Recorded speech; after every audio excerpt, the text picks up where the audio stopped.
Et si une simple lettre pouvait répondre à la question la plus profonde de l'humanité, une lettre écrite il y a des milliers d'années, non pas depuis le confort d'un bureau d'érudit, mais depuis les murs froids et impitoyables d'une prison, une lettre qui ne déborde ni de tristesse ni de plainte, mais qui proclame avec audace et puissance une vérité si profonde, si bouleversante, qu'elle peut transformer notre regard sur le monde, sur notre existence, et même sur notre propre identité, une lettre qui ne se contente pas de demander « Qui est Jésus ?», mais qui ose révéler une vérité si saisissante, si absolue, qu'elle exige toute notre attention. Jésus-Christ n'est pas simplement un personnage historique, ni seulement un maître moral, ni même un grand prophète. Il est l'image visible du Dieu invisible, le Créateur et le soutien de toutes choses, le centre de tout ce qui existe, visible comme invisible. La lettre aux Colossiens n'est pas simplement un écrit ancien, c'est une déclaration de vérité adressée à un monde noyé dans des idéologies concurrentes, un monde dans lequel les hommes cherchent désespérément un sens dans des philosophies élevées, des lois religieuses rigides, ou encore des expériences spirituelles mystérieuses. Lorsque les vagues des croyances contradictoires menaçaient d'emporter l'Église naissante dans la confusion, lorsque chaque système de pensée prétendait détenir la clé de l'illumination, Paul, un homme qui n'avait jamais mis les pieds à Colosse, mais portait un fardeau spirituel profond pour eux, prit la plume et écrivit des paroles qui tranchèrent le tumulte, ambiant avec une clarté inébranlable. Christ suffit, rien n'a besoin d'être ajouté, il n'y a pas d'autre voie, il n'y a pas de vérité plus grande. Mais qu'est-ce qui rendait Paul si certain ? Quel danger pesait sur cette jeune Église pour qu'il ressente une telle urgence, malgré les chaînes qui l'entravaient ? Et surtout, ces paroles écrites, il y a plus de 2000 ans, ont-elles encore du poids aujourd'hui ? Dans un monde tout aussi saturé de voix réclamant notre foi et proposant 1000 chemins vers le salut, avant de plonger dans cette lettre, nous avons une question pour vous. L'avez-vous déjà lue ? Si oui, partagez avec nous ce qui vous a le plus marqué avant que nous embarquions ensemble dans ce voyage. Et tout au long de notre exploration du message de Colossiens, nous vous invitons à méditer sur cette question. Au terme de ce parcours, quelque chose a-t-il remis en question ou transformé votre façon de penser? Si oui, quoi exactement? Partons ensemble à la découverte de cette lettre et laissons-nous interpeller par cette vérité qui a ébranlé l'Église primitive et qui, encore aujourd'hui, résonne à travers les siècles. Christ est au-dessus de tout. Avant de commencer, nous vous invitons à cliquer sur « J'aime » et à vous abonner à la chaîne. Ce voyage, c'est celui de la parole de Dieu racontée avec le cœur et la foi. Chaque geste de soutien, aussi simple soit-il, nous encourage profondément et permet à la parole du Seigneur de toucher d'autres cœurs en quête de vérité et d'espérance. Maintenant, embarquons ensemble dans l'histoire spéciale du jour, là où les pages de la Bible prennent vie, avec profondeur et lumière. Autrefois pleine de vie, de commerce et d'échanges culturels, la ville de Colosse se trouvait désormais à un carrefour non seulement économique ou politique, mais surtout spirituel. Bien qu'elle ne fût plus la grande métropole d'antan, Colosse demeurait un lieu de pensée foisonnante, un creuset où le mysticisme oriental s'entrelaçait avec la philosophie grecque et où le légalisme juif cherchait à imposer sa définition de la pureté spirituelle. Cette ville modeste mais stratégiquement importante d'Asie mineure aujourd'hui, située en Turquie, abritait une jeune communauté chrétienne en pleine croissance. Ce n'était pas l'apôtre Paul lui-même qui avait fondé cette église, mais l'un de ses fidèles disciples, Épaphras, qui avait reçu l'évangile à travers le ministère de Paul à Éphèse, Colossiens 1, 7-8. Bien qu'il n'ait jamais mis les pieds à Colosse, Paul portait un immense fardeau pour cette Église, qu'il considérait comme sous sa responsabilité spirituelle, non pas par implication directe, mais en vertu de sa mission apostolique de défendre la vérité en Christ. Et pourtant, Lorsqu'il leur écrivait, il ne se trouvait ni dans le confort d'une église, ni entouré de frères croyants, mais bien prisonnier à Rome, retenu en résidence surveillée dans l'attente d'un procès qui pourrait lui coûter la vie. Enchaîné, mais inébranlable dans sa foi, en celui qu'il proclamait, Colossiens 4, 3. Cette lettre, écrite entre l'an 60 et 64 après J.C., n'était pas une simple correspondance amicale, mais un message d'urgence, rédigé au cœur de la souffrance et animé par une conviction profonde. Christ seul suffit pour le salut, et rien ni philosophie, ni tradition, ni loi religieuse ne doit jamais amoindrir sa suprématie. L'urgence de son message s'expliquait clairement. Des enseignements erronés avaient commencé à infiltrer l'église de Colosse, menaçant de dénaturer la pureté de l'Évangile. Ces doctrines ne rejetaient pas ouvertement Christ, mais en sapaient subtilement l'autorité, dans un dangereux mélange de légalisme juif, de mysticisme païen et de spéculation philosophique qui, s'ils n'étaient pas stoppés, risquaient d'éloigner les croyants de la suffisance de Jésus. Certains enseignaient que le salut nécessitait le respect de la loi mosaïque, y compris la circoncision et les règles alimentaires. Colossiens 2, 6, 10, sept. D'autres prétendaient que l'illumination spirituelle ne pouvait être atteinte qu'à travers des pratiques ascétiques, le culte des anges ou encore des visions mystiques, comme si Christ ne suffisait pas. Colossiens 2, 18, 23. On ne disait pas aux Colossiens d'abandonner leur foi, mais de la compléter, comme si le sacrifice de Christ sur la croix n'était pas entièrement suffisant. Et c'est là que résidait le plus grand danger, non dans une hérésie frontale, mais dans un évangile dilué. Paul, animé d'une profonde inquiétude, percevait cette séduction pour ce qu'elle était vraiment, une attaque contre la suprématie du Christ.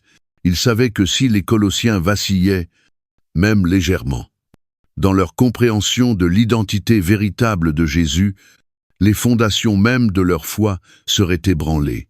C'est pourquoi, malgré sa captivité, malgré la menace de persécution, il prit la plume non simplement pour corriger une théologie déviante, mais pour raviver la dévotion, pour les recentrer sur l'inébranlable vérité que Christ est blivé en tout, suffisant. Il est l'image du Dieu invisible. Le premier-né de toute la création, Colossiens 1, 15. En lui, toute la plénitude de Dieu a voulu habiter, Colossiens 1, 19. Et c'est par lui seul que toutes choses sont réconciliées, mais la lettre de Paul n'était pas uniquement une réponse à l'erreur. Elle était aussi un témoignage d'espérance. Il n'écrivait pas comme un homme désespéré, tremblant face à la mort, mais comme un serviteur de Christ qui voyait dans la souffrance un privilège, un moyen pour que l'Évangile continue de se répandre. Sa captivité n'était pas un frein, mais une scène sur laquelle la puissance de Dieu était mise en lumière pour les Colossiens.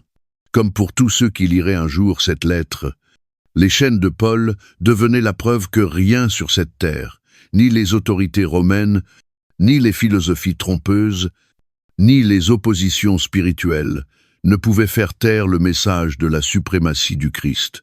Telle était la raison de sa lettre, non simplement avertir, mais éveiller, rappeler aux Colossiens que leur foi n'était pas une fragile adhésion, soumise au vent changeant des idées nouvelles, mais un fondement solide bâti sur Christ seul, qu'ils n'étaient pas de simples adeptes d'un maître spirituel parmi d'autres, mais les citoyens d'un royaume inébranlable, les membres d'une réalité bien plus vaste que tout ce que leurs yeux pouvaient contempler. Les paroles de Paul n'étaient pas que pour eux, mais pour chaque croyant, à travers les siècles, confronté à la même tentation, chercher au-delà du Christ une plénitude déjà acquise en lui. Alors, en lisant cette lettre aujourd'hui, posons-nous la même question que les Colossiens durent affronter.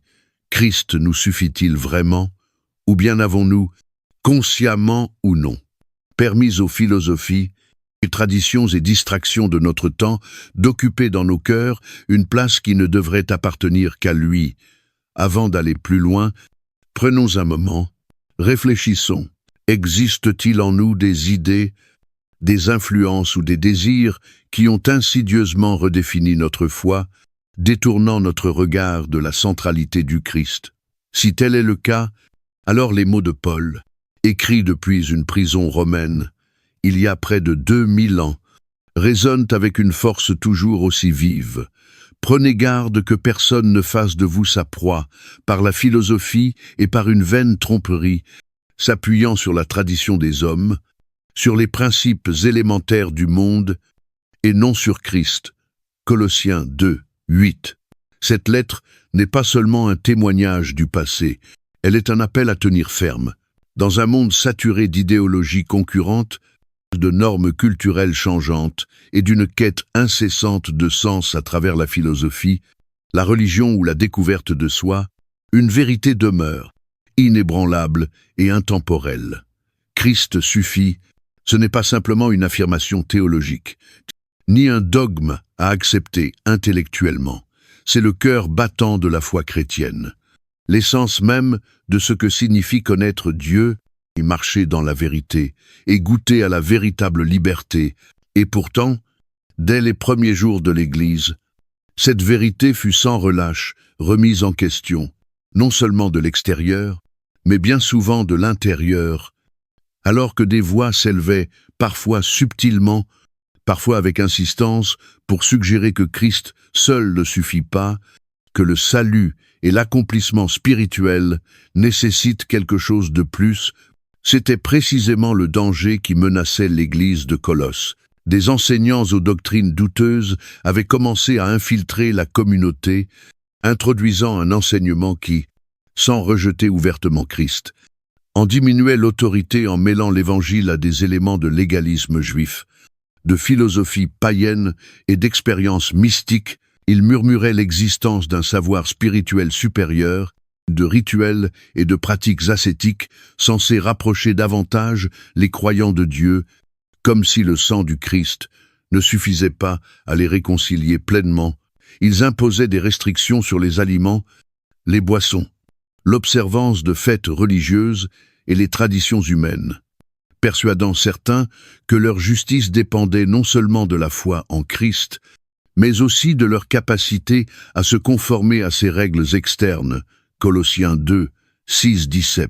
D'autres encourageaient même le culte des anges, prétendant que l'illumination spirituelle nécessitait des médiateurs autres que Christ, comme s'il n'était pas lui-même la pleine révélation de Dieu. Colossiens 2, 18. Mais Paul discerna aussitôt la nature réelle de ces enseignements, une attaque subtile, mais profonde, contre la suprématie et la suffisance du Christ. Même si leurs discours paraissaient sages, même si leurs pratiques semblaient empreintes de spiritualité, elles n'étaient en réalité que des illusions creuses et trompeuses, invitant les Colossiens à troquer la richesse de l'Évangile contre une justice de façade, incapable de sauver. Colossiens 2, 8. Alors il écrivit, avec passion et urgence, pour dissiper le mensonge par une vérité simple, mais inébranlable. Christ est la plénitude de Dieu dans un corps humain. Étenez-le. Vous avez tout pleinement. Colossiens 2, 9 dit. Tel est le cœur de son argument et le thème central de toute la lettre. Il n'y a rien au-delà du Christ qui puisse ajouter quoi que ce soit au salut, rien en dehors de lui qui puisse offrir une expérience plus profonde de Dieu, rien à côté de lui qui puisse apporter une espérance, une paix ou une transformation durable. Il n'est pas simplement l'un parmi d'autres êtres divins, ni seulement un prophète ou un guide. Il est l'image du Dieu invisible, le premier-né de toute la création. Colossiens 1, 15. Celui par qui et pour qui toutes choses ont été créées. Il n'est pas un Dieu lointain, insensible à la souffrance humaine, mais le Dieu qui est entré dans sa propre création, a pris chair, et a enduré la croix afin que, par son sacrifice, il réconcilie avec lui-même toutes choses, tant ce qui est sur la terre que ce qui est dans les cieux, en faisant la paix par le sang de sa croix. Colossiens 1, 20. Les paroles de Paul ne sont pas de simples déclarations doctrinales, elles sont profondément personnelles, un rappel de ce que les Colossiens et tous les croyants ont déjà reçu en Christ, jadis. Ils étaient étrangers à Dieu, ennemis par leurs pensées et leurs œuvres mauvaises, enchaînés par le péché, plongés dans les ténèbres, irrémédiablement séparés de leur Créateur. Mais maintenant, grâce au corps physique du Christ, à travers sa mort et sa résurrection, ils ont été rapprochés, pardonnés, déclarés saints à ses yeux, sans tache et sans accusation, Colossiens 1, 20 et 1, 22. Et c'est là, non par leurs œuvres, ni par leur obéissance à la loi, ni par l'atteinte d'un niveau supérieur de spiritualité, mais uniquement par l'œuvre achevée de Christ à la croix. Cependant, même en proclamant cette vérité avec une confiance totale, Paul savait que la foi devait être protégée, que la tentation de s'égarer, de chercher quelque chose de plus, serait toujours présente. Il exhorte donc les Colossiens à ne pas seulement reconnaître la suprématie du Christ, mais à persévérer dans la foi, enracinés et fermes. Sans se détourner de l'espérance de l'Évangile, Colossiens 1, 23, la tromperie qu'ils affrontaient alors est la même qui résonne au fil des siècles jusqu'à nos jours, ce mensonge selon lequel Christ ne suffit pas, que nous devons ajouter nos efforts, nos traditions, religieuses, nos expériences mystiques ou nos accomplissements intellectuels pour vraiment connaître Dieu. Mais Paul renverse chacune de ces illusions, ne laissant aucune place au doute. En Christ, nous ne manquons de rien. Il est la tête de l'Église, le premier-né d'entre les morts, celui en qui sont cachés tous les trésors de la sagesse et de la connaissance, Colossiens 2, 3. Il n'existe aucun savoir secret à découvrir en dehors de lui, aucune philosophie humaine capable d'égaler la sagesse qu'il incarne, aucune pratique spirituelle pouvant nous rapprocher davantage de Dieu que ne le fait déjà son sang versé pour nous. Pour les croyants d'aujourd'hui, ce message reste aussi crucial qu'il l'était pour les Colossiens. Nous vivons dans un monde où d'innombrables voix cherchent encore à redéfinir la vérité, où la spiritualité est trop souvent façonnée par les expériences personnelles et les courants culturels, plutôt que par la parole immuable de Dieu. Certains nous invitent à mêler notre foi à des idéologies séculières, nous incitant à adopter une mentalité de « Christ plus », comme si notre identité en lui n'était pas suffisante. D'autres nous accablent d'attentes légalistes, nous faisant croire que la faveur de Dieu doit se mériter plutôt que d'être reçue par grâce. Et d'autres encore promeuvent une forme de christianisme vidé de la seigneurie du Christ, le réduisant à un simple enseignant moral, et non au roi souverain de toute la création. Mais les paroles de Paul résonnent encore aujourd'hui comme un appel clair et ferme. Tenez ferme en Christ. Ne vous laissez pas égarer, ne laissez rien ni personne prendre la place de celui qui seul est suprême. Si c'est lui qui soutient toutes choses, Colossiens 1, 17, alors c'est aussi lui qui doit tenir nos vies ensemble. S'il est prééminent en toutes choses, alors il doit l'être aussi dans nos cœurs, nos pensées et nos choix quotidiens. Ainsi, à la lumière de ce message de Paul, posons-nous cette question. Croyons-nous vraiment que Christ nous suffit? Ou avons-nous laissé, même subtilement, le monde nous persuader que nous avons besoin de plus? La réponse à cette question change tout. Car, si nous avons Christ, alors nous avons tout ce qu'il nous faut. Il n'existe pas de vérité plus haute, de réalité plus grande, d'accomplissement plus profond que celui-ci. Christ est tout, et en tous, Colossiens 3, 11. Voilà le message de Colossiens. Voilà le cœur même de l'Évangile.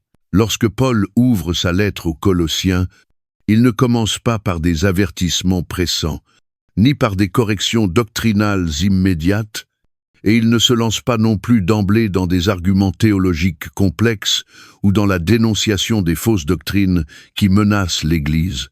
Non, ses premiers mots sont empreints de chaleur, de gratitude et d'un ton d'affection incontestable, posant ainsi une base non pas de réprimande, mais d'encouragement. Depuis une cellule de prison à Rome, bien loin du quotidien des croyants de Colosse, Paul refuse de laisser ses chaînes amertumer son cœur.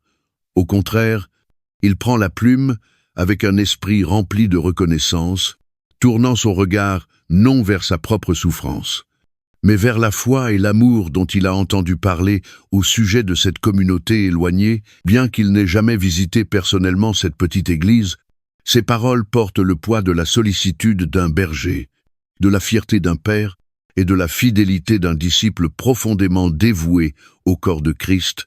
Nous rendons grâce à Dieu, le Père de notre Seigneur Jésus-Christ, en priant toujours pour vous. Colossiens 1, 3. Écrit-il, révélant ainsi un cœur qui intercède sans relâche pour ceux qu'il n'a jamais rencontrés, mais qu'il chérit profondément. Ce qui suscite en lui une telle gratitude n'est ni leur nombre, ni leur influence, ni leur réussite apparente, mais quelque chose de bien plus grand, leur foi inébranlable en Jésus-Christ et l'amour qu'ils manifestent envers tous les saints. Paul explique que cette foi et cet amour ne sont pas nés de simples efforts humains ou d'une discipline religieuse stricte. Ils jaillissent d'une source éternelle, inaltérable, l'espérance qui vous est réservée dans les cieux et que vous avez connue par la parole de la vérité, la bonne nouvelle. Colossiens 1, 5, 6. Cette espérance n'est pas un optimisme fragile, dépendant des circonstances, mais une certitude enracinée dans l'Évangile, une espérance si puissante qu'elle porte du fruit dans leur vie et se répand dans le monde entier, transformant les cœurs, tout comme elle a transformé le leur. Paul veut qu'ils comprennent qu'ils font partie de quelque chose de bien plus vaste qu'eux-mêmes, que leur foi n'est pas isolée, mais intégrée dans un mouvement mondial de grâce et de vérité, né en Christ et se propageant à travers les générations, les cultures et les nations. Derrière cette foi vivante, derrière l'épanouissement de l'Église de Colosse, se tient un homme que Paul ne manque pas de mentionner. Épaphras, c'est ainsi que vous avez appris l'évangile d'Épaphras, notre bien-aimé compagnon de service, qui est pour vous un fidèle serviteur de Christ, et qui nous a appris de quelle charité l'Esprit vous anime. Colossiens 1, 7, 8. Épaphras n'est pas un simple prédicateur de passage, il est un ouvrier infatigable, un intercesseur fervent, un homme qui porte le fardeau spirituel de son peuple comme s'il s'agissait du sien. Il ne se contente pas d'annoncer le message, pour ensuite s'éloigner. Il reste engagé, intercédant continuellement pour eux, luttant avec ferveur, afin qu'ils demeurent fermes, qu'ils mûrissent dans la foi et soient pleinement assurés dans la volonté de Dieu. Colossiens 4, 12. Son exemple nous rappelle que l'annonce de l'Évangile n'est jamais l'œuvre d'un seul homme, mais le fruit d'un effort collectif où des serviteurs fidèles se donnent pour semer et arroser la foi dans le cœur des autres. C'est dans cet esprit de reconnaissance et d'honneur que Paul passe de l'action de grâce à la prière, mais cette prière n'a rien d'ordinaire. Il ne demande ni richesse, ni confort, ni soulagement de leurs difficultés. Il prie pour quelque chose de bien plus profond, que vous soyez remplis de la connaissance de sa volonté, en toute sagesse et intelligence spirituelle. Colossiens 1, 9. Son désir n'est pas qu'ils croient seulement, mais qu'ils connaissent, pas simplement qu'ils comprennent, mais qu'ils vivent pleinement en accord avec la volonté de Dieu, marchant d'une manière digne du Seigneur, portant du fruit en toute bonne œuvre, croissant dans la connaissance de Dieu et étant fortifiés avec patience et persévérance. Colossiens 1, 10, 11. Ces paroles ne sont pas abstraites. Elles sont un appel à la transformation, une invitation à mener une vie qui reflète la nature même de Christ. Paul sait que la foi ne peut rester statique, elle doit croître, s'approfondir et produire du fruit. Mais cette croissance n'est pas l'œuvre du croyant seul. Elle est rendue possible par la puissance même de Dieu, selon la force de sa gloire, en sorte que vous soyez toujours et avec joie persévérants et patients. Colossiens 1, 11. ICI. Paul révèle une vérité essentielle. L'endurance et la patience ne sont pas des signes de faiblesse, mais des marques de force spirituelle, tenir ferme dans la foi au milieu de l'épreuve, continuer à faire confiance quand tout pousse au doute, rester inébranlable quand les circonstances vacillent, voilà les fruits d'une vie fortifiée par Dieu.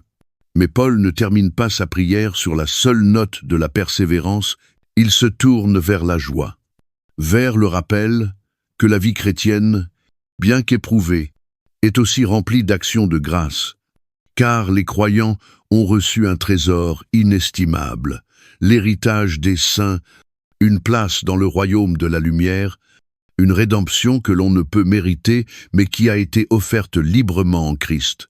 Il nous a délivrés de la puissance des ténèbres et nous a transportés dans le royaume de son Fils bien-aimé, en qui nous avons la rédemption, le pardon des péchés. Colossiens 1, 13-14. C'est sur ce fondement que repose toute la lettre de Paul, la certitude qu'en Christ, les Colossiens et tous ceux qui croient ne sont plus captifs des ténèbres, plus esclaves du péché, plus définis par leur passé. Ils ont été transférés dans un royaume nouveau, où Christ règne, où la rédemption n'est pas une espérance lointaine, mais une réalité présente, où le pardon n'est pas une possibilité conditionnelle, mais un don assuré. Voilà pourquoi Paul se réjouit, pourquoi il prie avec tant de ferveur, pourquoi il les exhorte à marcher dans la plénitude de ce qu'ils ont déjà reçu. Mais aussi puissantes que soient ces vérités, elles doivent être saisies, protégées, incarnées. Les Colossiens étaient en danger de se laisser séduire, de croire qu'il leur fallait quelque chose de plus que Christ.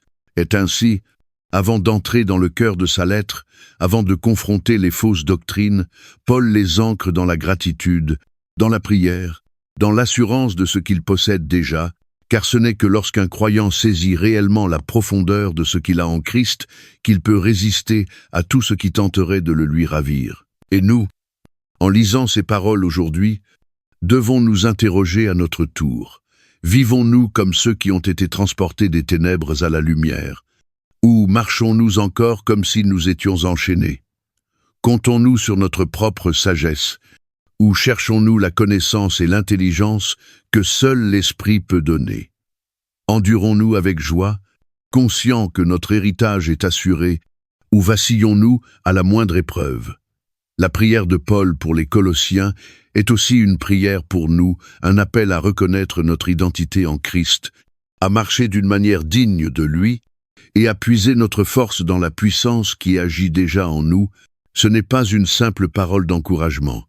C'est une invitation à vivre pleinement notre foi dans un monde saturé de voix discordantes où la vérité est souvent remodelée pour répondre aux désirs humains, où philosophie et systèmes religieux promettent sans cesse l'illumination, l'accomplissement et le salut par 1000 chemins différents. Les paroles de Paul en Colossiens 1, 15-20 s'élèvent comme un appel clair et retentissant, proclamant une vérité inébranlable. Christ est suprême. Il n'est pas l'un parmi d'autres, ni un simple prophète ou maître éclairé, ni une divinité parmi un panthéon spirituel. Il est l'essence même de Dieu, le souverain absolu sur toute la création, le soutien de l'univers, et le seul médiateur capable de réconcilier l'humanité avec Dieu. Paul ne traite pas cette vérité comme un théologien exposant des concepts abstraits, mais comme un homme saisi par la révélation de la véritable identité du Christ, une révélation si puissante qu'elle doit être proclamée avec une clarté sans faille. NC. Il écrit, dans un langage à la fois poétique et chargé de sens, « Il est l'image du Dieu invisible, le premier-né de toute la création » Colossiens 1, 15. Cette affirmation n'est pas banale. Elle renverse toute tentative de réduire Jésus à moins que ce qu'il est réellement. Affirmer que Christ est l'image du Dieu invisible, c'est proclamer qu'il est la représentation exacte de la nature divine, l'expression visible de celui que nul œil humain ne peut voir. Hébreux 1, 3. Regarder le Christ, c'est voir le Père. Connaître le Christ, c'est connaître Dieu lui-même. Jean 14, 9. Mais Paul ne s'arrête pas à la nature divine du Christ. Il poursuit en exposant son rôle de créateur. car en lui ont été créées toutes les choses qui sont dans les cieux et sur la terre, les visibles et les invisibles. Thrones, dignité, dominations, autorité. Tout a été créé par lui et pour lui. Colossiens 1, 16. Chaque atome, chaque galaxie, chaque être céleste, chaque structure de pouvoir, qu'elle soit physique ou spirituelle, trouve son origine en lui. Rien n'existe en dehors de son autorité. L'univers n'est ni le fruit du hasard, ni un système autonome fonctionnant indépendamment de son créateur. Chaque trône établi, chaque domination élevée, chaque force, visible ou invisible, est soumise à cette réalité. Christ est la source et la finalité de toute chose, et cette suprématie n'est pas simplement un acte passé, mais une force présente et constante. Il est avant toute chose, et toute chose subsiste en lui. Colossiens 1, 17. Le souffle dans nos poumons, l'attraction qui maintient les planètes en orbite, l'équilibre délicat de la vie, tout cela est soutenu par la puissance de Christ. Si sa présence était retirée, la réalité elle-même se désintégrerait. Le monde ne perdure pas par sa propre dynamique, et les forces spirituelles n'agissent jamais en dehors de son contrôle. Même ceux qui s'opposent à lui n'existent que parce qu'il le permet, et leur rébellion, tolérée pour un temps, sera ultimement réduite au néant. Après avoir établi la souveraineté du Christ sur la création, Paul dirige notre attention vers une autre sphère de sa suprématie absolue. L'Église, il est la tête du corps de l'Église. Il est le commencement, le premier-né d'entre les morts, afin d'être en tout le premier. Colossiens 1, 18. De même que Christ est prééminent sur le monde créé, il est également l'autorité suprême sur le peuple racheté de Dieu. L'Église n'est pas une institution humaine. Elle est un corps vivant, dont Christ est la tête, la source de vie, la direction et l'unité. Il n'en est pas simplement le fondateur, il en est la force vitale, celui qui la guide, la soutient et la tient ensemble. Mais pourquoi cette autorité sur l'Église est-elle si essentielle? Parce qu'il n'est pas seulement le créateur de la vie, il en est aussi le rédempteur. Par sa résurrection, il a triomphé de la mort, devenant le premier-né d'entre les morts, inaugurant une nouvelle création, garantissant que ceux qui sont en lui partageront un jour sa victoire. 1 Corinthiens 15, 20-22. Sa suprématie n'est pas théorique, elle est scellée par sa victoire sur la tombe, cette puissance qui asservissait l'humanité depuis la chute. Le sommet de l'argument de Paul apparaît dans les versets suivants, où il dévoile la portée ultime de la mission du Christ, car Dieu a voulu que toute sa plénitude habitât en lui. Il a voulu par lui réconcilier tout avec lui-même, tant ce qui est sur la terre que ce qui est dans les cieux, en faisant la paix par lui, par le sang de sa croix. Colossiens 1, 19-20. Voici le cœur de l'Évangile. La suprématie de Christ ne réside pas seulement dans sa puissance, dans son autorité créatrice ou dans son règne cosmique, elle s'incarne dans son œuvre de réconciliation, l'œuvre par laquelle toutes choses sont restaurées à Dieu. La croix n'a pas été un accident. Elle n'a pas été une défaite. Elle fut le point de bascule cosmique, où tout ce que le péché avait brisé, chaque relation fracturée, chaque système corrompu, chaque révolte contre Dieu, a entamé son chemin vers la restauration par son sang. Christ a accompli ce qu'aucune puissance terrestre, aucune loi religieuse, aucun effort humain n'aurait jamais pu obtenir. Une paix véritable avec Dieu. Cette réconciliation ne concerne pas seulement les individus, mais s'étend à toute la création, assurant qu'un jour, tout visible comme invisible sera soumis à son autorité. Éphésiens 1, 10. Philippiens 2, 9. Mais Paul ne laisse pas cette vérité planer dans les hauteurs du cosmos. Il l'ancre dans une réalité profondément personnelle. Et vous, qui étiez autrefois étrangers et ennemis par vos pensées et par vos œuvres mauvaises, il vous a maintenant réconciliés par la mort de son Fils dans son corps de chair, pour vous faire paraître devant lui saint, irrépréhensible et sans reproche, Colossiens 1, 20 et 1, 22. C'est cette réalité bouleversante que chaque croyant doit saisir. Nous n'étions pas simplement perdus, nous étions ennemis de Dieu, séparés de lui non seulement par nos actes, mais par notre nature même, et pourtant, par la mort du Christ, nous avons été transformés, non seulement pardonnés, mais rendus saints, purifiés et libérés de toute accusation. Pourquoi Paul insiste-t-il autant sur cette vérité? Parce que les Colossiens étaient tentés de croire que Christ ne suffisait pas, que des pratiques mystiques, une justice légale ou un savoir spirituel plus profond pouvaient ajouter quelque chose à leur salut. Mais Paul démonte ces idées fausses avec une affirmation simple mais catégorique. Christ est suffisant, il n'y a rien de plus à accomplir, rien de plus à chercher. Tout ce dont nous avons besoin pour le salut, pour la vie, pour l'éternité, se trouve déjà pleinement en lui. Et pour nous aujourd'hui, ces paroles sont aussi vitales qu'elles l'étaient alors. Nous aussi sommes entourés de voix qui cherchent à réduire la suprématie du Christ, à nous convaincre que la foi seule ne suffit pas, que notre valeur doit se mesurer à nos performances, à notre savoir, à nos expériences. Le monde nous propose sans cesse des alternatives à Christ, philosophie de développement personnel, légalisme religieux, mysticisme, spirituel, toutes prétendant détenir les clés d'une vie meilleure, mais le message de Paul tranche à travers chaque illusion avec une clarté absolue. Christ n'est pas une option parmi d'autres, il est au-dessus de tout, Einzig. Alors que nous vivons à cette époque où les mêmes tentations pèsent sur notre foi, nous devons nous poser la question. Croyons-nous vraiment à la suprématie du Christ? Est-il Seigneur uniquement de nom ou règne-t-il sur chaque aspect de nos vies, nos choix, notre adoration, notre identité, notre espérance? S'il tient toutes choses entre ses mains, Colossiens 1, 17, sommes-nous prêts à lui confier chaque partie de nous-mêmes? Voilà la question que Paul nous laisse. Non pour une simple réflexion, mais pour qu'elle transforme notre manière de vivre. Si Christ est au-dessus de tout, alors il doit être au-dessus de tout en nous. Pour Paul, le ministère n'a jamais été une profession, ni une position de prestige, ni un moyen d'accomplissement personnel.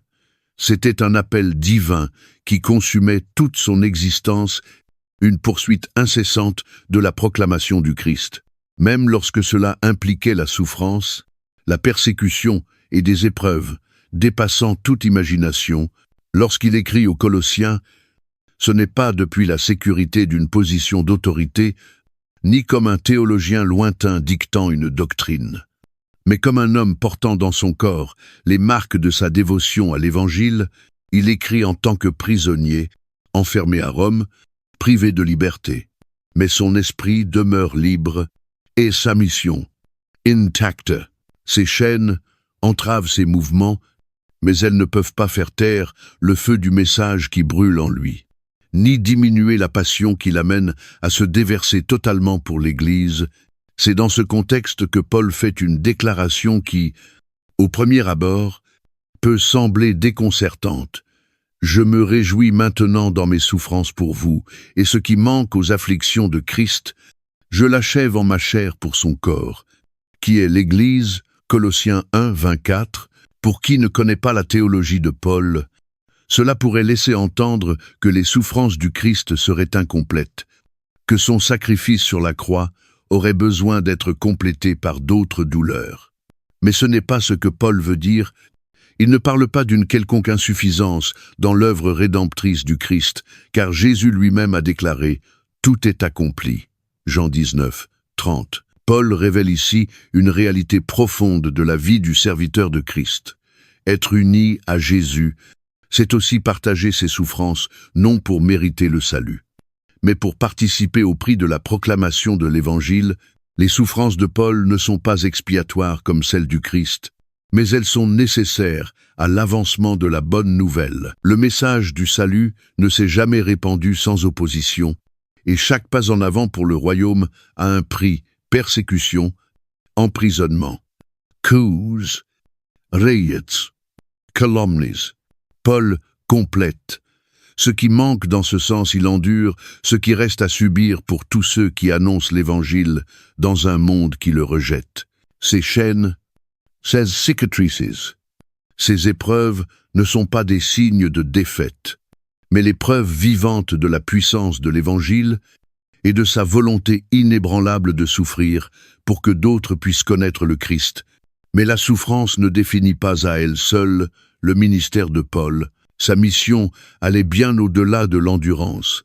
Elle consistait à révéler le plus grand mystère de tous les temps, une vérité si profonde et transformatrice qu'elle était restée cachée durant des siècles, mais désormais révélée, le mystère caché de tout temps et dans tous les âges, mais révélé maintenant à ses saints. Dieu a voulu leur faire connaître quelle est la glorieuse richesse de ce mystère parmi les païens. Christ en vous, l'espérance de la gloire. Colossiens 1, 26-27. C'est cette révélation qui a tout bouleversé. Pendant des générations, le peuple de Dieu attendait le Messie, un roi qui viendrait restaurer Israël, établir un règne de justice. Mais le dessein de Dieu dépassait tout ce que l'homme pouvait imaginer. Il ne s'agissait pas seulement d'Israël, ni d'un royaume extérieur. Le mystère révélé, c'est que Christ lui-même vient habiter au cœur de ses enfants, que sa présence ne se limite pas à un temple ou à un trône céleste lointain, mais qu'elle réside désormais dans les croyants, juifs comme païens. Ce n'était pas une simple doctrine, mais une invitation à une réalité nouvelle, une vie non plus définie par les efforts humains, mais par la puissance intérieure de Christ. L'espérance de la gloire n'est pas une promesse éloignée, réservée à l'au-delà, c'est une réalité présente, une transformation qui commence dès l'instant où Christ fait sa demeure dans notre cœur. Tel était le message que Paul s'efforçait de proclamer, la vérité pour laquelle il refusait tout compromis, la révélation si puissante qu'il était prêt à souffrir, à être emprisonné, voire à mourir, pour qu'elle parvienne jusqu'aux extrémités de la terre. Sa mission était claire. C'est lui que nous annonçons, exhortant tout homme, et instruisant tout homme en toute sagesse, afin de présenter à Dieu tout homme devenu parfait en Christ. Colossiens 1, 28. Paul ne se contentait pas de conversions superficielles. Il ne cherchait pas à bâtir une multitude de disciples sans fondement, son but était la maturité, la transformation. Une église remplie de croyants enracinés dans l'Évangile, vivant pleinement leur identité en Christ, croissant en sagesse et en discernement. Il savait que la vie chrétienne n'était pas un simple moment de décision, mais un cheminement quotidien fait d'apprentissage, de croissance et de persévérance. Mais cette tâche était lourde, le poids du ministère, la responsabilité de former, d'enseigner et de conduire les croyants vers la maturité dépassait les capacités humaines. Et Paul en est pleinement conscient lorsqu'il déclare « C'est à cela que je travaille, en combattant avec sa force, qui agit puissamment en moi. » Colossiens 1, 29. L'image évoquée est celle d'un athlète, d'un guerrier dans l'effort, poussant chaque fibre de son être vers le but, mais ce n'est pas par sa propre énergie qu'il y parvient, c'est par la puissance du Christ en lui.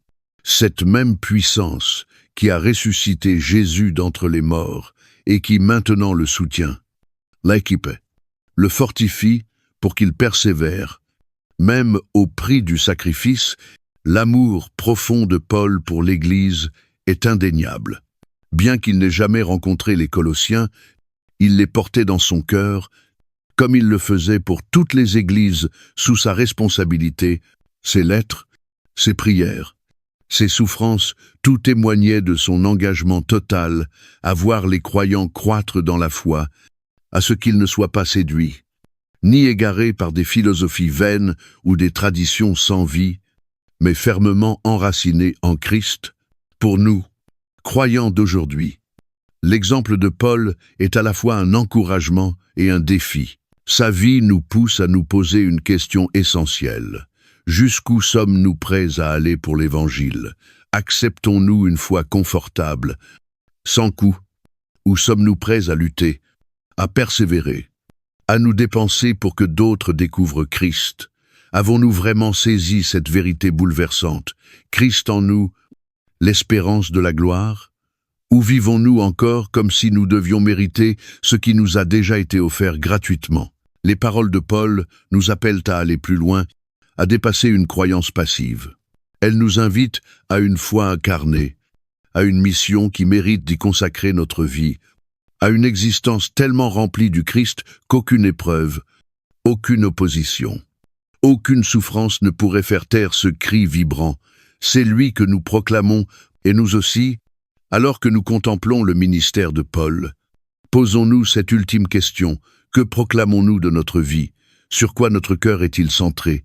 Est-ce Christ seul? Ou avons-nous laissé d'autres choses prendre sa place? Car en fin de compte, la seule mission qui compte vraiment, le seul travail qui portera du fruit éternel, c'est celui qui proclame Jésus-Christ. À travers l'histoire, les plus grandes menaces contre la foi ne se sont que rarement manifestées sous la forme d'hostilité ouverte, de persécutions violentes ou d'opposition directe.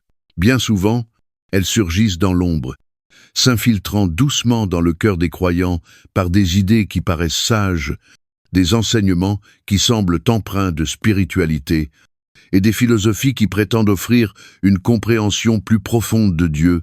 Ces tromperies ne rejettent pas toujours Christ de manière explicite. Elles le déforment, l'atténuent, les diminuent, incitant subtilement les cœurs à chercher ailleurs, qu'en lui, ce qui ne peut pourtant être trouvé que dans la suffisance de son œuvre. C'était le combat que les Colossiens menaient, une guerre spirituelle, non faite d'épée, mais d'idées, où l'ennemi n'était pas charnel, mais théologique.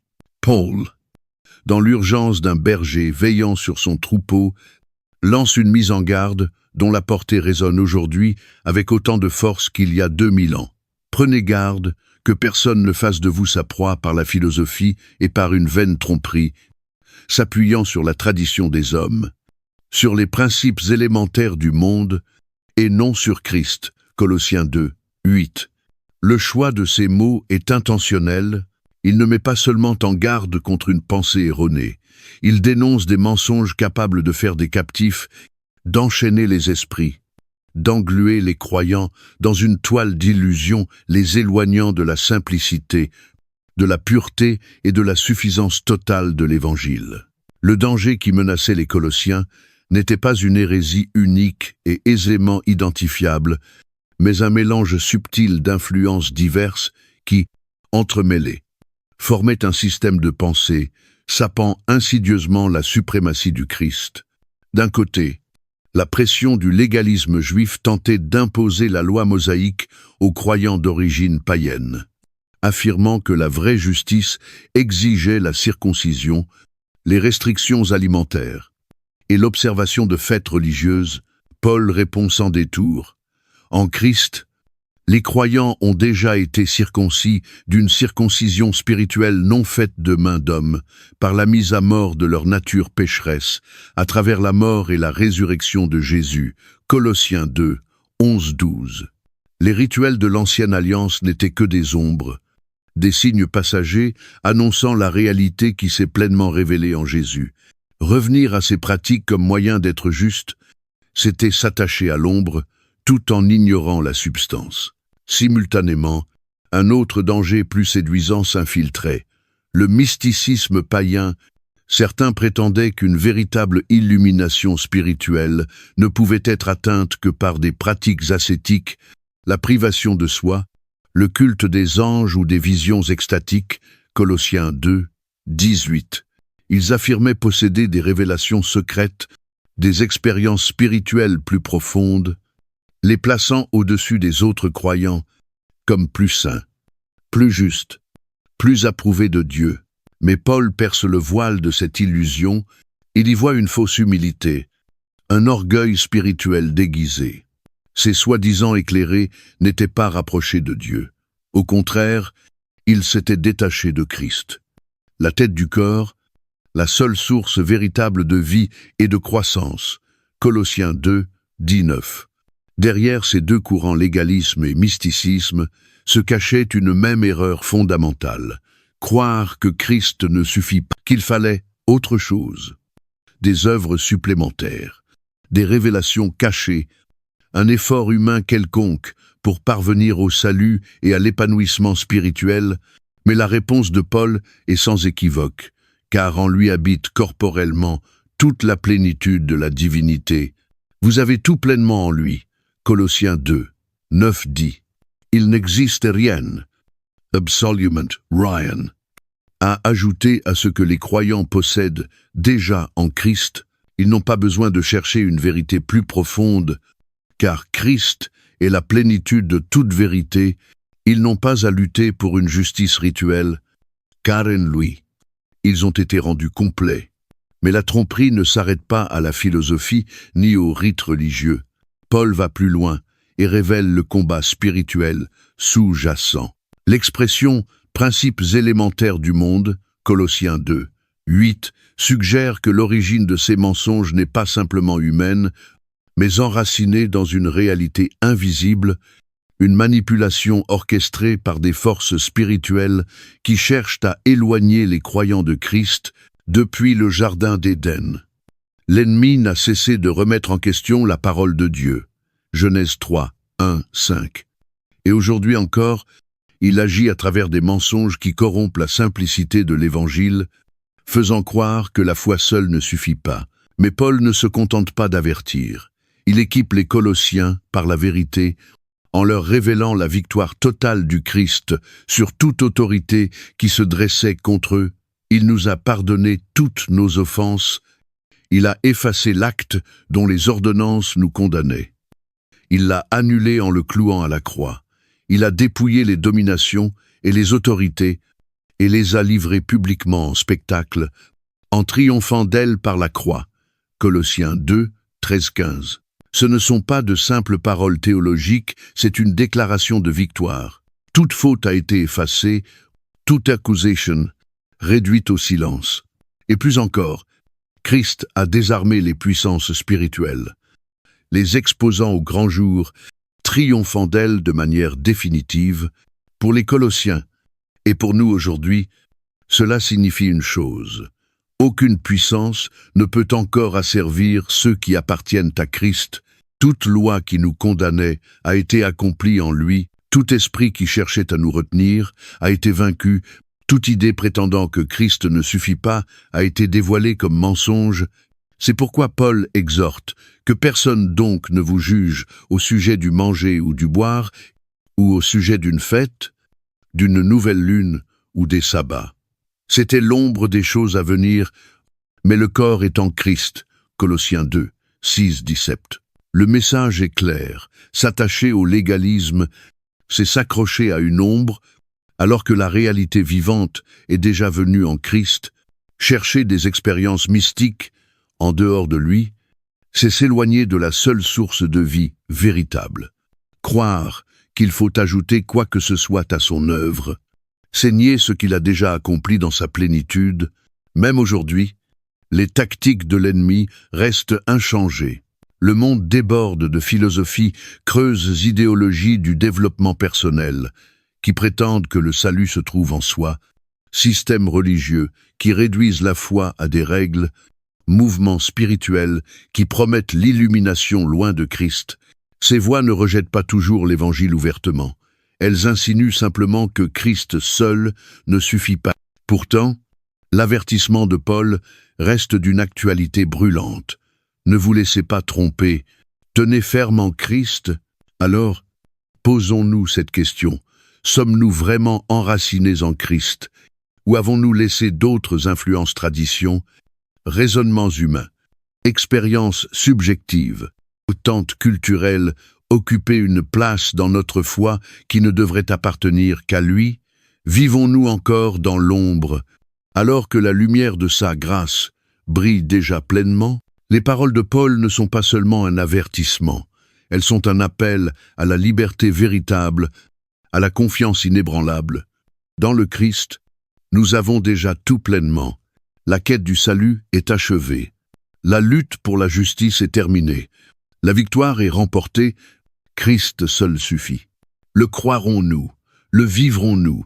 Ou bien serons-nous capturés? Lorsqu'une personne rencontre véritablement le Christ, Sa vie n'est pas simplement améliorée, affinée ou réajustée, elle est complètement transformée. Il ne s'agit pas d'adopter une nouvelle philosophie, de suivre un nouveau code moral ou de s'engager dans une discipline religieuse. C'est une mort radicale, suivie d'une résurrection. C'est l'ensevelissement du vieil homme et la naissance d'une création entièrement nouvelle. Voilà la réalité que Paul proclame aux Colossiens. Être en Christ ne signifie pas simplement croire en lui comme en un enseignant ou un sauveur, mais expérimenter une transformation profonde et irréversible, rendue possible par sa résurrection. Paul commence par une déclaration puissante qui jette les bases de tout ce qui suit. Si donc vous êtes ressuscités avec Christ, cherchez les choses d'en haut, où Christ est assis à la droite de Dieu. Colossiens 3, 1. Il ne s'exprime pas ici de manière symbolique, mais en vérité spirituelle. De même que Christ a été physiquement ressuscité d'entre les morts, les croyants ont été spirituellement ressuscités avec lui. Ils n'appartiennent plus au règne du péché et de la mort, mais à un nouveau royaume, gouverné non par les lois de ce monde, mais par l'autorité souveraine de Christ. Pourtant, bien qu'ils soient désormais citoyens de cette réalité céleste, leur ancienne nature, les vestiges de ce qu'ils étaient, autrefois subsistent encore, cherchant à les ramener dans son emprise. C'est pourquoi Paul ne propose pas de simples conseils ni de doux encouragements à mieux vivre. Il exhorte avec une urgence tranchante. Faites donc mourir ce qui, dans vos membres, est terrestre. L'impudicité, l'impureté, les passions, les mauvais désirs et la cupidité, qui est une idolâtrie. Colossiens 3, 5. Le langage ici est radical, violent, décisif.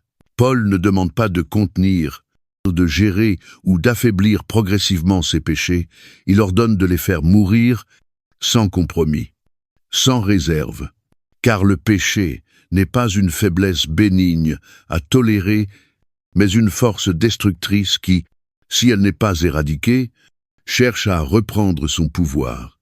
Il poursuit, c'est à cause de ces choses que la colère de Dieu vient, Colossiens 3, 6. Ce n'est pas une menace vide, mais un rappel solennel que Dieu ne ferme pas les yeux sur le péché. Sa sainteté exige la justice, et son jugement est la réponse juste à un monde en rébellion. Mais Paul ne laisse pas les Colossiens dans la crainte. Il leur rappelle plutôt leur nouvelle identité. Vous marchiez autrefois ainsi lorsque vous viviez dans ces péchés. Mais maintenant, renoncez à toutes ces choses. Colère, animosité, méchanceté, calomnies, paroles grossières. Colossiens 3, 7, 8. Ces paroles ne sont pas une condamnation, mais un appel à vivre pleinement la réalité de leur transformation. Paul les exhorte à ne plus s'identifier à leur ancienne vie. Ils ne sont plus esclaves de ces comportements destructeurs, ni enchaînés à ce qu'ils étaient. La puissance du péché a été brisée. Continuer à vivre comme si ce n'était pas le cas revient à nier la réalité de leur résurrection avec Christ. Mais se dépouiller du vieil homme n'est qu'une moitié de l'équation. Paul ne les appelle pas simplement à abandonner le péché, mais à revêtir quelque chose d'infiniment supérieur, le caractère même de Christ. Il écrit « Ayant dépouillé le vieil homme avec ses œuvres, et ayant revêtu l'homme nouveau qui se renouvelle dans la connaissance, selon l'image de celui qui l'a créé. » Colossiens 3, 9, 10. L'image est saisissante. Il ne s'agit pas seulement de renoncer à de mauvaises habitudes, mais de se revêtir d'une nouvelle identité, une transformation constante, renouvelée selon la ressemblance de Dieu. Et cette transformation n'est pas limitée par l'origine, la culture ou le statut social. Il n'y a ici ni grec, ni juif, circoncis, ni incirconcis, barbare, scythe, esclave, libre, mais Christ est tout et en tous. Colossiens 3, 11. Le monde classe, divise, hiérarchise, mais en Christ, toutes ces distinctions s'effacent. Ce qui importe désormais, c'est l'appartenance à lui. Ainsi, après avoir dépouillé l'Ancien, Paul appelle maintenant les Colossiens à se revêtir de vertus dignes de leur nouvelle nature. Revêtez-vous donc comme des élus de Dieu, saints et bien-aimés, d'entrailles de miséricorde, de bonté, d'humilité, de douceur, de patience. Colossiens 3:12. Il ne s'agit pas de simples attitudes agréables à afficher selon les circonstances, mais des marques visibles d'un cœur véritablement transformé par Christ. Ce sont les fruits d'une vie intérieure renouvelée, et non de simples ajustements extérieurs, mais la vertu suprême, celle qui relie toutes les autres dans une unité parfaite. C'est l'amour. Par-dessus tout cela, revêtez-vous de l'amour, qui est le lien de la perfection. Colossiens 3:14. L'amour n'est pas un simple sentiment passager. Il est la nature même de Christ, la force qui tient l'Église unie, l'élément essentiel qui distingue une foi vivante d'une religion morte. Sans amour, la bonté devient politesse, l'humilité devient humiliation, et la patience se réduit à la tolérance, mais avec l'amour, chaque vertu prend tout son sens. Reflétant le cœur même de Dieu, cette vie nouvelle ne se limite pas à une transformation individuelle. Elle appelle aussi à une transformation communautaire. Que la paix de Christ règne dans vos cœurs, à laquelle vous avez été appelés pour former un seul corps, et soyez reconnaissants. Colossiens 3:15. La vie chrétienne n'est pas faite pour être vécue seule, mais dans l'unité du corps de Christ, où la paix n'est pas seulement l'absence de conflit, mais la manifestation concrète du règne de Christ dans nos relations, et la gratitude devient alors le souffle naturel d'un cœur qui a goûté à une grâce infinie. Cette transformation s'exprime concrètement dans l'adoration et l'ancrage dans la parole. Que la parole de Christ habite en vous abondamment. Instruisez-vous et exhortez-vous les uns les autres en toute sagesse, par des psaumes, des hymnes, des cantiques spirituels, chantant à Dieu dans vos cœurs en vertu de la grâce. Colossiens 3:6. La foi ne repose pas sur l'émotion passagère ou l'inspiration ponctuelle, mais sur la présence profonde et continue de la parole du Christ, et l'adoration n'est pas confinée à quelques chants du dimanche, mais se manifeste dans chaque aspect de la vie, où chaque instant devient une offrande de louange. Paul conclut cette section par une déclaration majestueuse qui englobe toute l'existence. Et quoi que vous fassiez, en parole ou en œuvre, faites tout au nom du Seigneur Jésus, en rendant par lui des actions de grâce à Dieu le Père. Colossiens 3:17. C'est cela, l'essence de la nouvelle vie en Christ, non pas une foi fragmentée, confinée au moment de dévotion, mais une réalité qui imprègne chaque pensée, chaque parole, chaque action. Sous l'autorité et pour la gloire de Jésus, alors la question demeure, vivons-nous comme ceux qui sont ressuscités avec Christ, ou marchons-nous encore comme si nous appartenions à notre ancienne vie? Avons-nous réellement fait mourir ce qui était autrefois, ou restons-nous attachés à ces vestiges? Sommes-nous revêtus de la justice de Christ, manifestant son amour, sa paix, sa gratitude et son adoration en tout ce que nous faisons? Le message de Paul est limpide. La vie chrétienne n'est pas une amélioration progressive, c'est une transformation radicale. L'ancien est passé. Voici que tout est devenu nouveau, et la vie que nous menons désormais n'est plus la nôtre, mais celle de Christ en nous.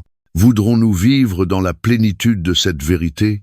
Une vie transformée par Christ ne se vit pas dans l'isolement, elle ne se réduit pas à un cheminement intérieur de foi, ni à des moments personnels de prière, de dévotion ou de méditation théologique. Elle s'inscrit dans la trame concrète des relations du quotidien, façonnant la manière dont les croyants interagissent avec ceux qui leur sont les plus proches époux, infants, parents, collègues ou employeurs. La véritable spiritualité ne se mesure pas à l'éloquence d'une prière solitaire, ni à la profondeur des connaissances bibliques, mais à la manière dont le caractère du Christ se manifeste dans les aspects les plus ordinaires et intimes de la vie, Paul, après avoir solidement affirmé que les croyants sont morts à leur ancienne nature et ressuscités avec Christ dans une nouvelle identité, Colossiens 3, 1-3, oriente maintenant son attention vers les implications pratiques de cette transformation dans la vie communautaire. Il ne présente pas la foi comme un concept abstrait, mais comme une réalité qui doit être vécue dans les relations, là où l'amour, l'humilité et le service deviennent les preuves visibles d'un discipulat authentique. Il commence avec le fondement même de la société, la famille Femmes.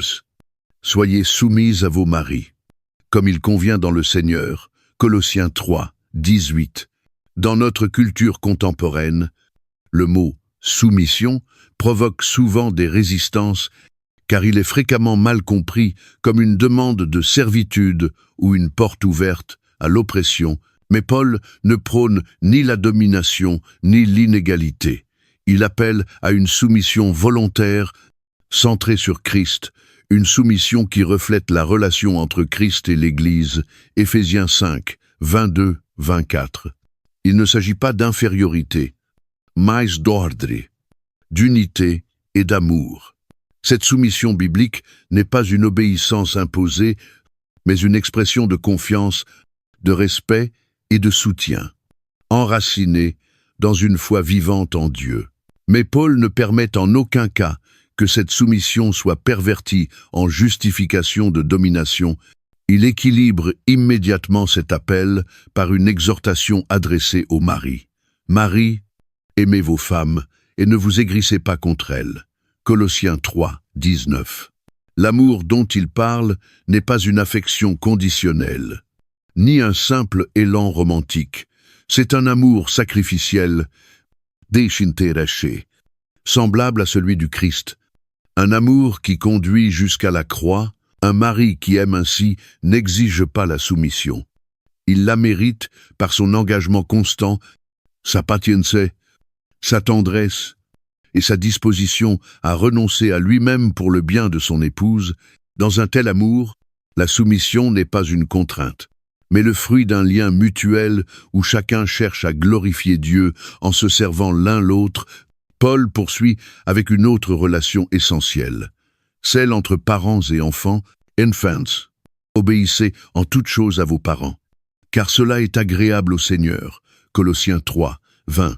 Dans une époque qui valorise l'autonomie, l'expression de soi et l'ambition personnelle au détriment de la structure familiale, cet appel à l'obéissance sonne comme un défi. Il ne s'agit pas d'obéir aveuglément, mais de reconnaître que l'autorité parentale est voulue par Dieu comme un cadre de formation, de sagesse et de protection. Un enfant qui apprend à honorer ses parents développe un cœur réceptif à l'autorité divine. Mais là encore, Paul veille à prévenir tout abus. Père, n'irritez pas vos enfants, de peur qu'ils ne se découragent. Colossiens 3, 20 et 1. Il sait qu'une autorité mal exercée, sans grâce ni patience, peut briser un cœur. Au lieu de le construire, les parents ne sont pas appelés seulement à corriger, mais à élever dans l'amour, à guider sans provoquer la révolte, à former en incarnant eux-mêmes le caractère du Christ. Là où règne l'amour, l'encouragement et une discipline empreinte de sagesse, la foi devient attrayante, non imposée par la peur, mais désirée par conviction. Mais Paul ne s'arrête pas au mur du foyer. Il étend les principes de la vie chrétienne au monde du travail, cet espace où la foi est souvent mise à l'épreuve, non par des débats doctrinaux, mais par les responsabilités quotidiennes, les tensions relationnelles et la manière de vivre sous autorité. Serviteurs, obéissez en toutes choses à vos maîtres, selon la chair, avec simplicité de cœur, dans la crainte du Seigneur. Colossiens 3, 22. Paul ne légitime pas l'esclavage, mais il parle dans le contexte social de son temps, insufflant à cette relation une dimension profondément christocentrique.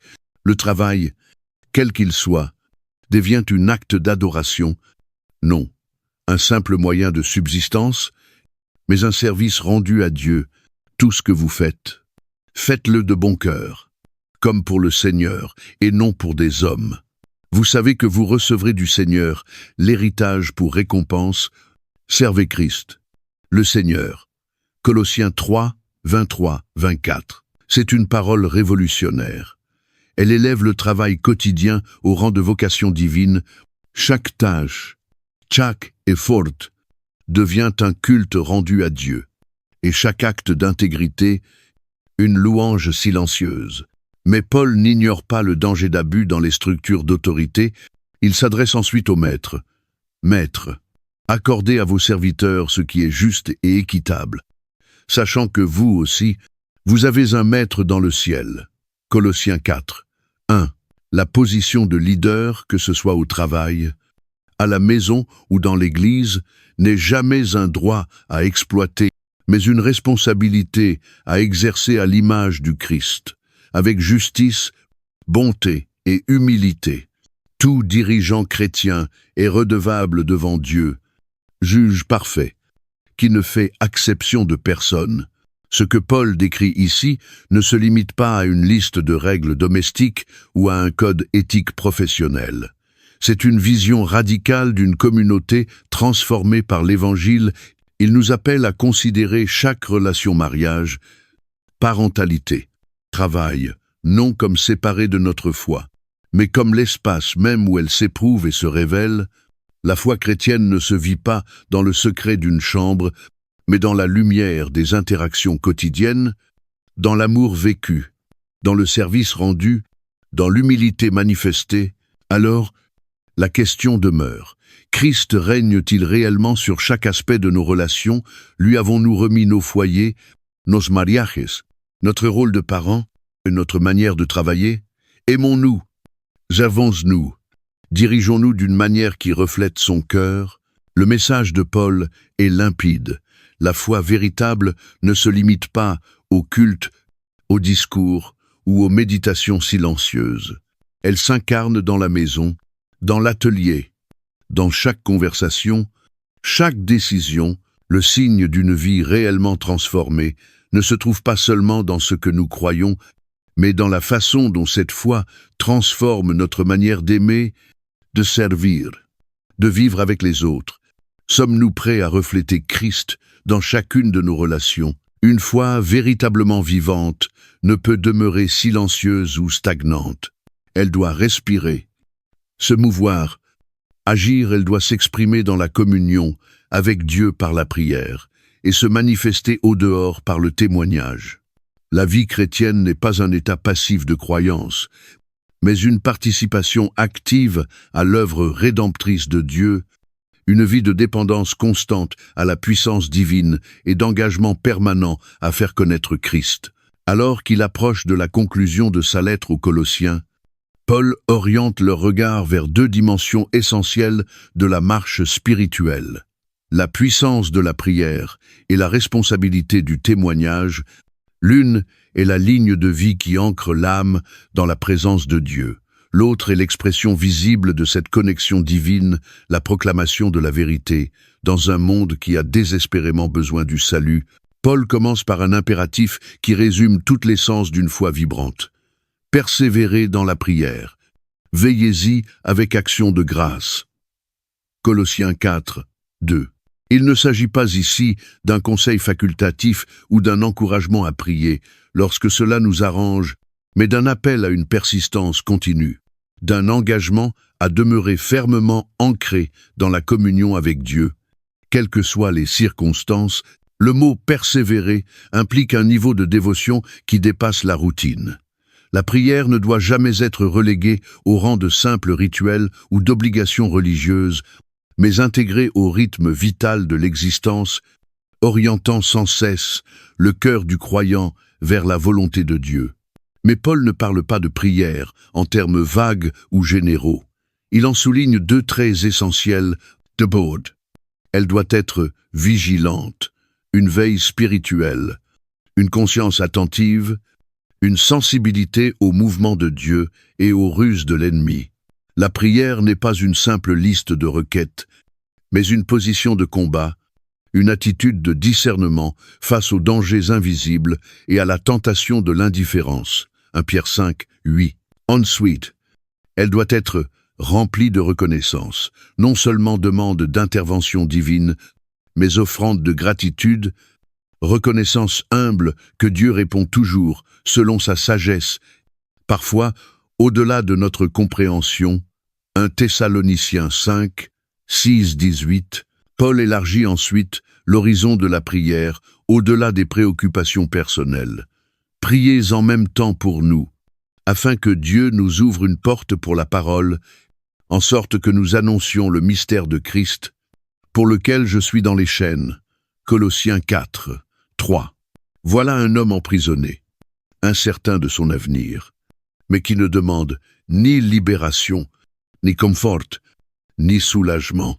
Il demande seulement une chose, une nouvelle occasion de proclamer l'Évangile, ce même message qui l'a conduit en prison. Ces chaînes ne sont pas un obstacle, elles renforcent sa conviction. Le message du Christ doit être annoncé, quel qu'en soit le prix. Cette demande est révélatrice, car elle souligne que l'évangélisation n'est pas simplement le fruit d'un effort humain, mais le résultat d'une intervention divine. C'est Dieu qui ouvre les cœurs, qui crée les occasions, qui donne puissance et clarté à ses messagers. Paul sait que sans prière, la parole peut être prêchée, mais elle ne portera pas ce fruit surnaturel que seul l'Esprit peut produire. C'est pourquoi il prie, non pour que les obstacles disparaissent, mais pour recevoir la hardiesse et la clarté nécessaires pour proclamer la vérité, même au sein de l'adversité, afin que je la fasse connaître comme je dois en parler. Colossiens 4, 4. De la prière. Paul passe naturellement à la manière dont les croyants doivent vivre pour rendre l'Évangile visible. Conduisez-vous avec sagesse envers ceux du dehors. Rachetez le temps. Colossiens 4, 5. Le témoignage ne se limite pas aux sermons ou aux campagnes d'évangélisation. Il se vit dans chaque interaction quotidienne avec les voisins, les collègues, les inconnus. Le monde observe. Comment réagissons-nous à l'épreuve? Comment menons-nous nos affaires? Comment traitons-nous ceux qui ne partagent pas notre foi? Dans ces moments simples, souvent invisibles, les portes s'ouvrent non sur des scènes publiques, mais dans le secret d'une conversation empreinte de vérité et d'amour. Mais cette sagesse ne concerne pas que nos actions, elle concerne aussi nos paroles. Que votre parole soit toujours accompagnée de grâce, assaisonnée de sel, afin que vous sachiez comment il faut répondre à chacun. Colossiens 4, 6. C'est un appel à trouver l'équilibre entre bonté et vérité, entre douceur et fermeté. Nos paroles peuvent bâtir des ponts ou ériger des murs. Elles peuvent inviter à découvrir Christ ou, au contraire, détourner les cœurs. Être rempli de grace. C'est parler avec amour, patience et compréhension, sans rudesse ni suffisance. Être assaisonné de sel. C'est porter une parole pleine de saveur, de profondeur, qui interpelle et éveille la soif de Dieu. Ce verset n'est pas un simple conseil pour une bonne conversation, c'est une stratégie pour un témoignage efficace. Paul rappelle que notre manière de parler a du poids, qu'elle doit refléter le caractère du Christ, qu'elle doit être prête à répondre, à dialoguer, à rendre compte de notre foi avec sagesse, dans un monde sceptique, parfois hostile à la vérité. Il nous faut apprendre à parler d'une manière qui désarme, sans compromettre, qui interpelle sans agresser, qui ouvre une porte plutôt qu'elle ne la ferme. Alors que Paul conclut sa lettre, ses paroles deviennent une exhortation vibrante. Il ne conçoit pas une foi passive, cachée ou silencieuse. Il appelle à une foi enracinée dans la prière et engagée dans le témoignage. Il nous pousse à rester fidèles dans notre communion avec Dieu, à intercéder pour l'avancée de l'Évangile, à vivre avec sagesse auprès de ceux qui ne connaissent pas encore Christ, et à parler d'une manière qui reflète à la fois l'amour et la vérité de l'Évangile. Et nous, où en sommes-nous? Notre vie de prière est-elle marquée par la persévérance, la vigilance et la gratitude? Intercédons-nous non seulement pour nos besoins, mais pour que Dieu ouvre des portes pour la proclamation de sa parole. Savons-nous saisir chaque opportunité pour refléter Christ dans nos paroles, nos gestes, notre manière de vivre, et quand nous parlons, nos paroles respirent-elles la grâce, la sagesse et la vérité qui attirent les cœurs vers lui? Les mots de Paul ne sont pas une simple conclusion, ils sont un appel à l'action, un appel à vivre une foi enracinée dans la prière et exprimée avec audace dans le témoignage. Le monde est rempli de voix qui brouillent la vérité, de distractions qui endorment la foi, de philosophies qui prétendent illuminer en dehors de Christ, mais au milieu de ce tumulte, une voix doit s'élever, un message doit être proclamé, une vérité doit résonner avec clarté et conviction. Et cette responsabilité ne repose pas seulement sur les prédicateurs ou les missionnaires, elle revient à chaque croyant, à tous ceux qui ont été transformés par le Christ, à ceux qui portent en eux l'espérance de la gloire. L'appel de Paul est limpide. Persévérez dans la prière, parlez avec sagesse, vivez intentionnellement et ne laissez passer aucune occasion de faire connaître Christ. Alors que Paul approche des dernières lignes de sa lettre aux Colossiens, ses paroles quittent les hauteurs théologiques et les exhortations puissantes pour se faire profondément personnelles, révélant le cœur de son ministère. Un amour sincère pour le peuple de Dieu, une fidélité constante envers l'Église, perçue non comme une simple organisation, mais comme une famille vivante. Animée, unie en Christ. Ces versets de conclusion ne sont pas de simples formalités ou remerciements protocolaires. Ils sont le témoignage vibrant de la richesse de la communion fraternelle, un instantané de l'interconnexion entre croyants de villes, de cultures et de milieux différents, tous liés par une même foi en leur Seigneur. Paul commence en recommandant un homme dont la fidélité et la présence lui sont devenues indispensables. Tychik, le frère bien-aimé, le ministre fidèle et compagnon de service dans le Seigneur, vous informera de tout ce qui me concerne. Colossiens 4, Sept.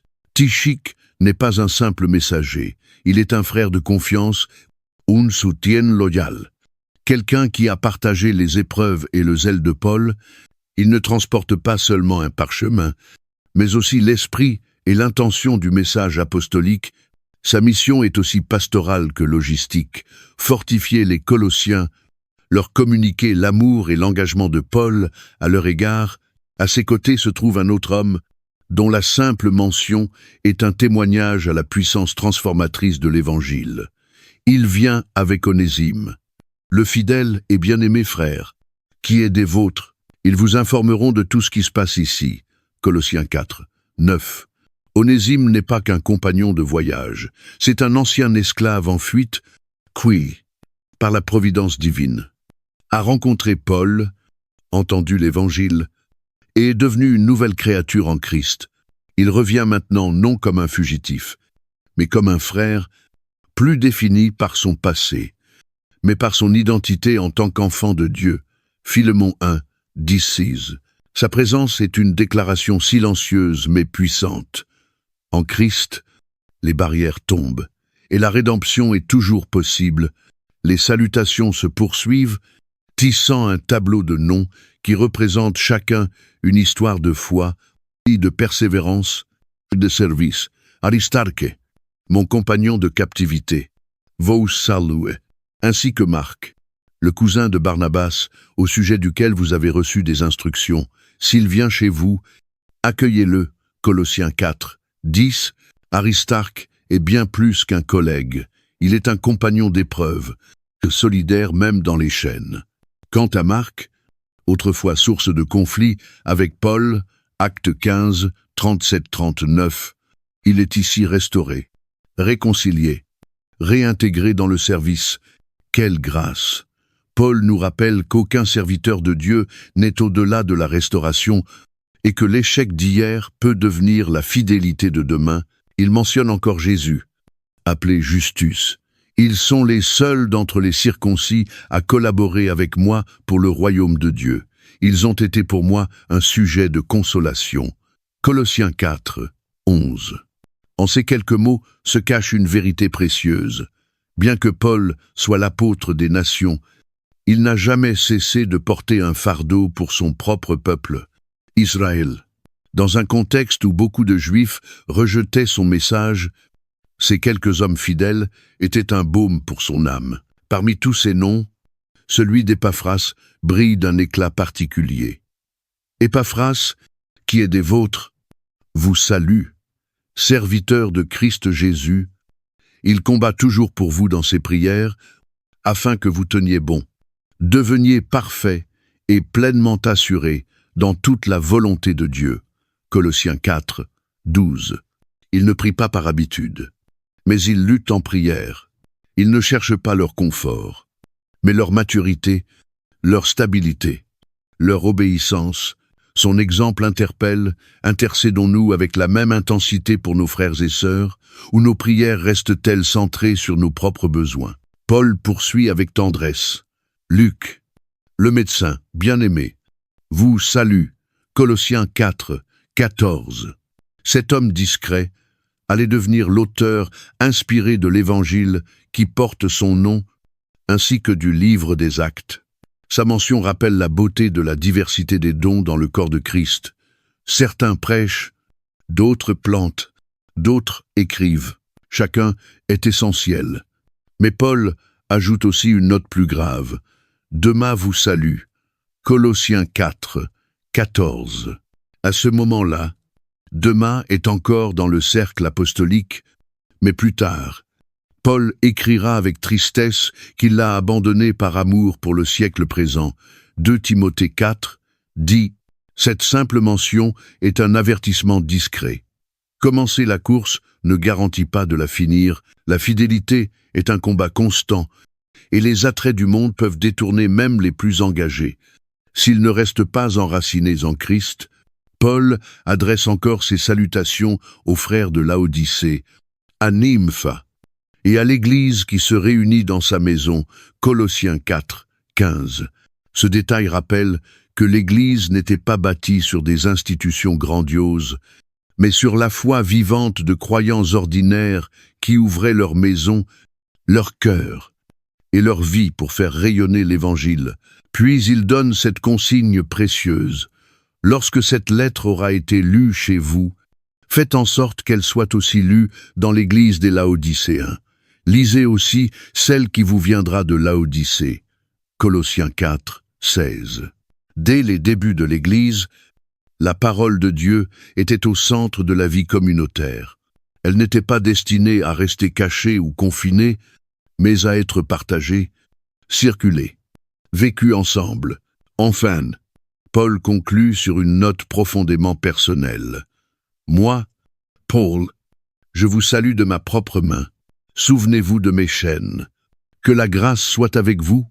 Colossiens 4, 18. Ce n'est pas un appel à la pitié, mais une invitation silencieuse à se souvenir du prix du discipulat.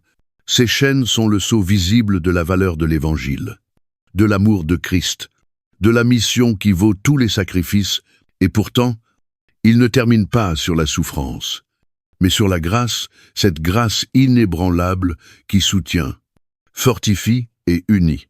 En méditant ces mots, nous sommes rappelés à une vérité essentielle. La vie chrétienne n'est pas faite pour être vécue seule. Nous faisons partie d'un corps, d'une famille spirituelle qui traverse les générations et les frontières. La question est donc posée. Participons-nous activement à cette communion? Portons-nous nos frères dans la prière? Encourageons-nous les autres à tenir ferme? Marchons-nous ensemble dans la mission du Christ? La lettre de Paul se termine, mais l'appel à vivre en tant que membre fidèle du corps du Christ, Loi, demeure. Y répondrons-nous? La lettre aux Colossiens n'est pas simplement un document ancien rempli de vérités théologiques. C'est un appel divin, une voix qui résonne à travers les siècles, pressant les croyants à demeurer fermes dans l'inébranlable vérité de la suprématie de Christ. Alors que les mots de Paul touchent à leur fin, le poids de son message reste suspendu, un message qui interpelle, qui secoue, qui invite chaque disciple à examiner sa foi, à rejeter toute distraction et à vivre pleinement dans la réalité de qui est Jésus. Il ne s'agit pas simplement de comprendre une doctrine ou d'adopter une étiquette religieuse, mais de recentrer toute sa vie autour de celui qui soutient toute chose. Colossiens 1, 10, sept. Tout au long de cette lettre, Paul a patiemment, puissamment, démontré une vérité qui ne laisse place à aucun doute. Christ n'est pas une partie de la création, il en est le créateur. Il n'est pas un guide parmi d'autres, il est l'image du Dieu invisible. Colossiens 1, 15. Il n'est pas simplement un maître spirituel, il est la plénitude de la divinité corporelle. Le chef de l'Église, le seul par qui le salut est rendu possible, Colossiens 2, 9, 10. Face à cette majesté divine, toutes les autres sources de sens, qu'elles soient philosophies humaines, traditions légalistes ou expériences mystiques, s'évanouissent. Rien ne peut être ajouté à Christ. Rien ne doit lui être enlevé. Et pourtant, malgré la force de ces vérités, Paul sait que la foi ne se résume pas à un accord intellectuel avec une doctrine, elle est une réalité vivante, qui doit être mise à l'épreuve, affermie, protégée. C'est pourquoi sa lettre n'informe pas seulement, elle appelle à l'action. Il avertit contre les philosophies trompeuses qui enchaînent au lieu de libérer, contre les traditions qui donnent l'apparence de spiritualité, mais qui, en réalité, diminuent l'œuvre parfaite du Christ. Colossiens 2, 8, Shleuda Archesan. Il exhorte à faire mourir tout ce qui appartient à l'ancienne nature et à se revêtir du caractère même de Jésus: compassion, humilité, patience, et par-dessus tout, l'amour. Colossiens 3, 5-14. Il invite à incarner cette foi dans toutes les relations, au sein du foyer, au travail, dans la communauté. Colossiens 3, 184, 1, et finalement, il appelle à une vie de prière et de témoignage, où chaque parole devient l'occasion de révéler la sagesse et la grâce de l'Évangile. Colossiens 4, 2, 6. Mais alors que cette lettre s'achève, une question demeure. Que ferons-nous de ces paroles? Il est une chose d'entendre la vérité, il en est une autre d'être transformé par elle. Les Colossiens étaient à la croisée des chemins, confrontés à la tentation de combiner Christ avec d'autres philosophies, de chercher au-delà de lui l'épanouissement, de conserver les anciens schémas, tout en prétendant vivre une vie nouvelle, et d'une certaine manière, nous sommes aujourd'hui à ce même carrefour. Le monde moderne est tout aussi rempli de voies concurrentes, de chemins alternatifs vers le sens, la spiritualité, l'identité. Nous sommes cernés par les distractions, pressions culturelles, course à la réussite, murmures subtils, nous suggérant que Christ seul ne suffit pas. C'est pourquoi l'appel de Paul est aussi urgent pour nous qu'il l'était pour eux. Allons-nous rester enracinés en Christ? Allons-nous demeurer inébranlables dans la vérité, fidèles dans la foi, malgré les vents contraires? Allons-nous renoncer au reste de l'ancien homme pour entrer pleinement dans la vie nouvelle que nous avons reçue? Et si nous répondons oui, alors à quoi cela ressemble-t-il concrètement? Cela commence par un engagement renouvelé à la prière, non comme un devoir occasionnel, mais comme le socle de notre relation avec Dieu. Cela signifie chercher sa présence, non par obligation, mais par un profond désir de le connaître davantage. Cela implique de s'immerger dans les Écritures, de laisser la parole du Christ habiter richement en nous, transformant nos pensées, notre langage, nos comportements. Colossiens 13, 16. Cela exige de cultiver la reconnaissance, même dans l'épreuve, en se souvenant que nous avons été arrachés aux ténèbres et transférés dans le royaume de son Fils bien-aimé. Colossiens 1, 13-14. Mais cela ne s'arrête pas à la dévotion personnelle. Une foi authentique se tourne toujours vers l'autre. Elle nous pousse à aimer et servir, à pardonner comme nous avons été pardonnés, à supporter et bénir avec douceur et humilité. Colossiens 3, 12-13. Elle nous pousse à examiner nos relations dans nos familles, nos lieux de travail, nos communautés, et à nous demander si Christ est vraiment glorifié dans chacune d'elles. Enfin, Elle nous appelle à être des témoins sans honte, à saisir chaque occasion de partager l'espérance que nous avons en lui, avec sagesse, avec grâce, avec une audace puisée, non en nous-mêmes, mais dans l'Esprit de Dieu qui vit en nous. Colossiens 4, 5, 6. Paul termine avec une note poignante. Souvenez-vous de mes chaînes. Colossiens 4, 18. Ce ne sont pas des mots de plainte, mais le sceau vivant d'un homme qui a tout donné pour l'Évangile et dont la vie tout entière proclame que Christ en vaut la peine. Ces chaînes sont une invitation silencieuse. Que sommes-nous prêts à endurer pour cette vérité? Notre foi nous coûte-t-elle réellement quelque chose? Sommes-nous prêts à tenir ferme, même quand tout autour vacille? Est ainsi. Alors que nous refermons cette lettre, une dernière question s'impose. Quelque chose a-t-il changé en nous? Les paroles de Paul ont-elles simplement traversé notre esprit ou ont-elles trouvé place dans notre cœur? Ont-elles réveillé en nous un désir plus profond de connaître Christ, de le servir, de tenir ferme pour lui? Si la réponse est oui, alors que cela ne soit pas la fin du voyage. Mais son commencement, que ce jour soit celui où nous choisissons de nous ancrer pleinement en Christ, de renoncer à toute espérance trompeuse, de marcher dans la plénitude de la vie nouvelle et de proclamer avec une conviction inébranlable: Christ est au-dessus de tout et en lui, j'ai tout pleinement. Merci de nous avoir accompagnés jusqu'à la fin de cette vidéo. Chaque récit biblique est un chemin de retour vers Dieu, discret mais puissant, qui nourrit notre foi jour après jour. Si ce voyage a touché votre cœur, cliquez sur « J'aime » pour partager ce message, et abonnez-vous pour continuer à explorer avec nous d'autres histoires pleines de sens. À très bientôt dans notre prochaine vidéo. Que Dieu vous bénisse, vous et votre famille.